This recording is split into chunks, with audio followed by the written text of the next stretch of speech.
آج 6 ستمبر ہے تو یوم دفاع بھی ہے. اپنے ملک کی حفاظت کے لیے بھی دعائیں کریں.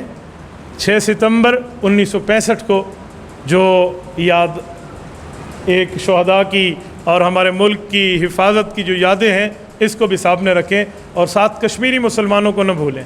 اور جمعے کے اجتماع میں یہ بھی دعا مانگیں کہ اللہ ہمارے حکمرانوں کو بھی اسلامی غیرت عطا فرمائے, وہاں کے مظلوموں کا درد عطا فرمائے. اللہ کی قسم حدیث پاک میں ہے, اگر ایک کونے والوں کو جو تکالیف مسلمانوں کی ہو رہی ہے, دوسرے کونے والے دنیا کے اگر مسلمان ہیں تو ان کو ان کا درد محسوس کرنا چاہیے. یہ حدیث پاک ہے.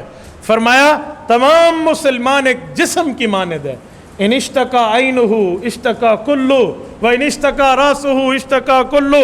اللہ کے رسول نے فرمایا جب سر میں درد ہوتا ہے تو سارے جسم کو درد محسوس ہوتا ہے, جب آنکھ میں درد ہوتا ہے پورے جسم کو درد محسوس ہوتا ہے.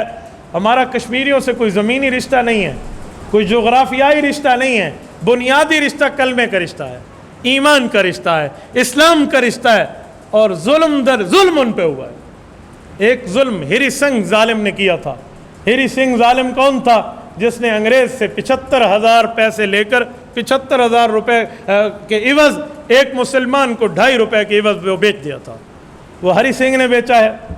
وہ 27 اکتوبر 1947 کو بیچا ہے.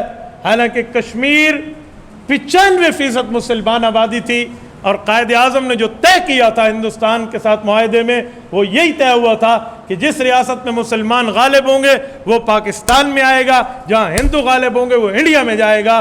تو اصولی طور پہ یہ ریاست مسلمانوں کی تھی, لیکن ظلم ان پہ یہ ہوا کہ ان کا حکمران غیر مسلم تھا, سکھ تھا. اس نے انڈیا کے ساتھ اتحاد کر لیا اور یہ بیچارے ظلم کی چکی میں پستے چلے گئے. وہ دن اور یہ دن آج تک اس نے ظالم نے قبضے جبائے ہوئے ہیں.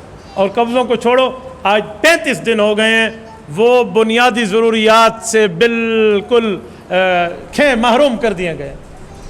ان کے ہاں انٹرنیٹ کام نہیں کر رہا, موبائل سروس کام نہیں کر رہی, ان کے ہاں بازار بند ہیں, مارکیٹس بند ہیں, سبزی منڈی یہ سب کچھ بند ہے, اور کسی قسم کی کوئی اسکول, کوئی دفتر, کوئی کالج, کوئی ادارہ کچھ بھی نہیں کھلا. میرے ایک دوست ہے, یہ بھمبر میں یہ سیکٹر ہے, LOC ہے ہماری انڈیا کی, آزاد کشمیر کے ایریا میں. مجھے کل واٹس ایپ پر بتا رہے تھے کہ جتنا رابطہ میرا ہے, کہا وہاں کا حال یہ ہے کہ وہاں کی خواتین کہتے ہیں ہم اپنے گھر میں پلاسٹک کے برتن نہیں رکھتے, ہم اپنے گھر میں جس اور لوہے اور اسٹیل کے برتن رکھتے ہیں کہ اگر رات کو انڈین ظالم فوج ہمارے اوپر آ جائے تو ہم عزتوں کے دفاع کے لیے اس کی آواز بجائیں تاکہ پڑوسی مدد کو تو آ سکے. یہ عالم ہے, یہ عالم ہو چکا ہے. حق ہے, فریضہ بنتا ہے کہ ہماری حکومت اس وقت کشمیر کے لیے جہاد کا اعلان کر کے اپنی فورسز وہاں داخل کر دے. میں غلط کہہ رہا ہوں؟ بولیے, ہونا چاہیے نہیں ہونا چاہیے؟ میں کہہ رہا ہوں ان ہندوؤں کا پیشاب نکل کے رہ جائے, ہماری فورسز وہاں قدم تو رکھے. اللہ نے ہمیں بہترین فورسز عطا فرمائی ہیں, بہترین اسلحہ عطا فرمایا ہے. یہ ایٹم بم ہم نے اپنی جیب میں رکھنے کے لیے تو نہیں بنایا. یار بات تو ہو سکتی ہے, دھمکی تو دی جا سکتی ہے, کہا تو آپ نے ایک پوسٹر پڑھا ہوگا, فلسطین کے ایک بچے نے 28 مئی 1998 کو جب پاکستان ایٹمی قوت بنا تھا, اس فلسطینی بچے نے پتھر مارتے ہوئے ایک اسرائیلی کو ایک بات لکھ کر بھیجی تھی کہ اب ہماری طرف سے تمہارے اوپر پتھر نہیں آئیں گے, ہم مسلمان ایٹمی قوت بن چکے ہیں. مظلوم ہمارے ایٹم پر یوں فخر کرتے ہیں. مسلمانوں ہم نے اس کو کیا کرنا ہے اگر مظلوم مسلمانوں کی حمایت کے لیے بھی اس کی دھمکی تک نہ دی جا سکے؟ رب رحمت نازل کرے مسلمانوں پر. آج مقبوضہ کشمیر پہ, کل آزاد کشمیر پہ ہوگا, اور جب آزاد کشمیر پہ پھر یہاں کا کیا چیز بن جائے گا.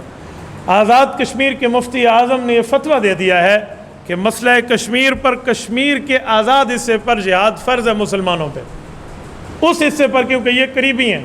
اور حکم یہ ہے کہ جس جگہ مسلمان مظلوم ہوں, اگر وہاں کے لوگ اس کفار کی طاقت کا مقابلہ نہیں کر سکتے, قریبی علاقوں پہ فرض ہو جاتے ہیں, پھر قریبیوں پر, یوں ترتیب ہے. لیکن ہم نے پوری زندگی ان کے ساتھ کیا نبھایا ہے؟ کشمیر کے نام پہ ہر حکومت آئی ہے اس نے کھایا ہے, ہر لوگوں نے اس پہ بات کی ہے. ہم یہ جملہ کہتے ہیں کشمیر بنے گا پاکستان, ہم اس کے لیے 2 ریلیاں نکال لیں, یہ کیا بات ہے؟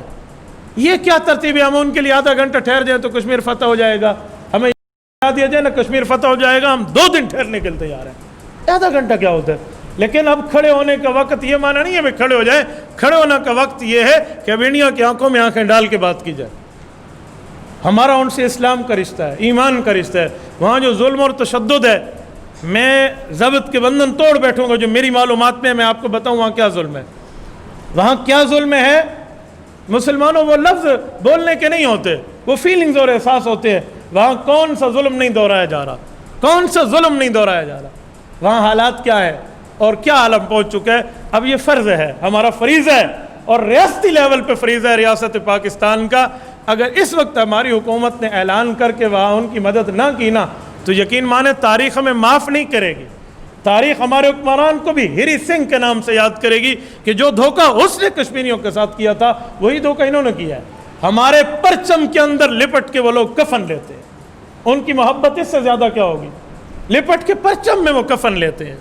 وہ کشمیر کے لوگ، میری مکہ المکرمہ میں ایک کشمیری بھائی سے ملاقات ہوئی، ہاتھ اور پاؤں، ہاتھ اور ہمارے چہرے اور ماتھا وہ بندہ چومتا تھا اور کہتا تھا تم بہت خوش قسمت ہو، تم پاکستان کلمے کے نام پہ بننے والی معرض وجود میں ریاست میں رہتے ہو.